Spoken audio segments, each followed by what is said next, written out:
福島聡子さん、当時15歳。広島女子商業学校4年生だった福島さんは、鈴ヶ峰にある学徒動員先の工場の朝礼中に被爆の時を迎えました。その後自宅へ帰ろうとしましたが、金谷町あたりは火の海だから帰られないと人に止められ、仕方なく動員先の鈴ヶ峰に戻り一晩過ごしました。翌日、友人と共に電車道をたどればと無我夢中で帰りますが、自宅はすでに燃えてなくなっていました。その後、母の疎開先で家族と再会しますが、そこで2つ下の妹百合子さんが亡くなったことを知ります。それから行方知れずとなった末の弟四郎さんを探すため、両親と共に収容所と自宅を探し、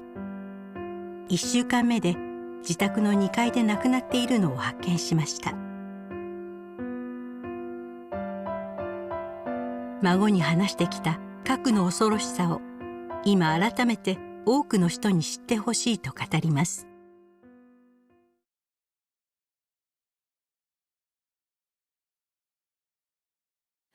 あの当時は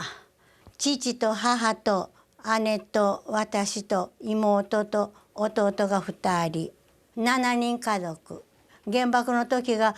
原爆手帳には16歳って書いてありますね。女学校4年生でした。兄弟は姉が私より2つ上で、学徒疎開行って原爆で亡くなったのが女学校2年生だったから、私より2歳年下で、その下が小学校3年生で、疎開しなきゃいけないんだけど、親戚が田舎にあるから、今でいう大町ね、母の実家、あそこで学校行ってまして、それで一番下の弟が来年学校に上がるいう時に家で下敷きになって焼け死んだんです。うちの家は郵便局の前だったんですが、1週間か2週間前に建物疎開になって、そして防空壕から物を出して、ちょうど近所に空き家があって、も田舎行かれたから空き家になってるからんで、そこへ引っ越して、防空壕の中のものを出してそこへ引っ越したところが平屋やったのが今度は2階になったんですよ。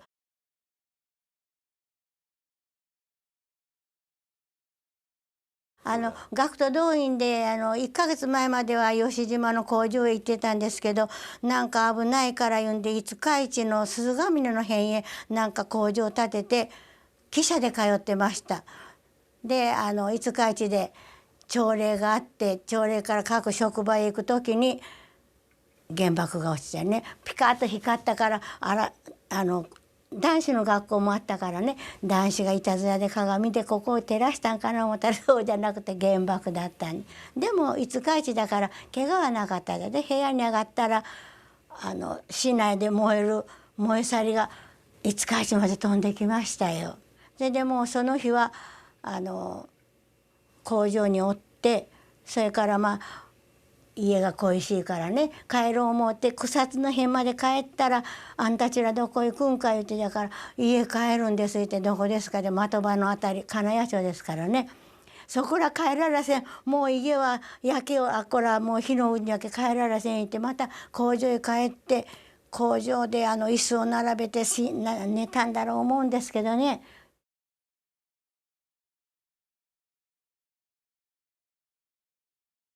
一晩工場へ寝て、で明くる日また友達がやっぱし金谷町の方だから一緒に帰ろうね言うてから来て、とにかく我が山で帰ろう我が山で帰ろうで、今の稲荷大橋はいい橋になってるが鉄橋だったんですよ。で鉄橋2人で放って怖いね、でももう我が家行きたいばっかりに渡って行ったら家がなかった、もう焼けてね。もうがっかりして「ああ家はないわ、あんたとこもねうちもないね、焼けてからないね家が」じゃあでもそこで2人別れて、とにかく矢口の辺行って誰もおらんから、私で大町へ行ったらみんなおったから、ああよかったみんなおって言って、ほいでもうそのあくる日からもう毎日探しに出て、であの時に母親から「百合子はね6日の7日の朝死んだんよ」言ってからね、母に聞いたら妹は今の新徳女学校いうのが広田のとこにありますね。あそこで女学校2年生だって、建物疎開に行く言うて運動場へみんな並んでて、トイレ行きたいものはトイレ行け言うて、トイレ行ったものは助かったんです、建物が低いから。で運動場に行ったものはもんぺが燃えよるし救急袋が燃えよるから燃えでちぎって、ほんでみんな肘山がすぐ近いから先生が肘山へみんな避難せえ言うんで肘山行ったらしいですね。妹も肘山神社のとこまで帰れば我が田が見える思うて、帰ったら家がないからそこで力尽きて寝転んどったわけですね。母親が行った時には寝転んどってね。そしたらトラックがもう各収容所からみんなを集めてこう行くでしょ。たまたまトラックが来たからちょっと乗せてちょうだい言うて乗せるのにもう人がいっぱい乗っとったけどもうここらがズルズルだから上から兵隊さんがこの脇の下を持って持ち上げてで、母が荷台へ乗せるのに、パンツだけ履いてたからお尻を持って持ち上げて、その車が向かい灘の青崎小学校へ行ったわけね。でもそこにはいっぱい人がもう行ってたけどね、そこで兵隊さんに処置してもろうて、もうその頃はもう夕方になってたんじゃないですか。でその晩寝て、あくる日の朝もう早く寝たままもう息が絶えとったいてね。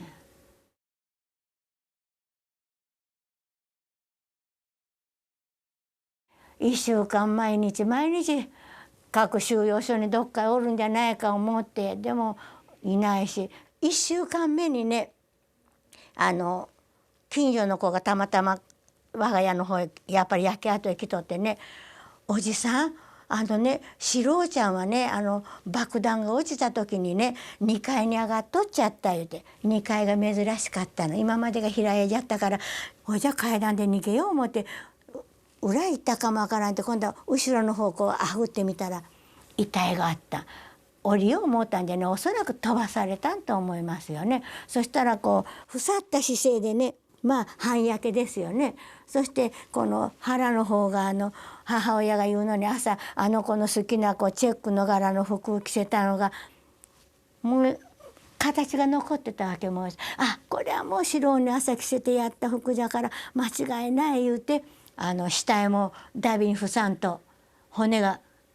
取れんからね。でそこらの木を集めてそこで家族が皆見守ってダビに付してね骨にして帰ったんですけどね。それはもう両親は狂ったようにね、もう「四郎や四郎ちゃん」言うてからもう半焼けのあれ抱きついてね。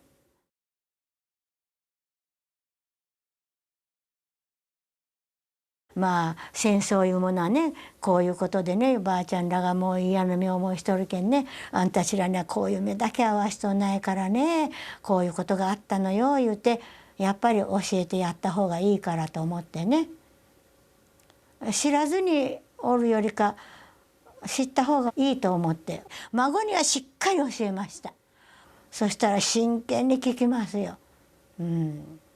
だからあの子たちも絶対核があっちゃいけんな思っておりますよ。やっぱり核いうものは恐ろしいのいうことを悟ってくださればいいがな思って思いますね。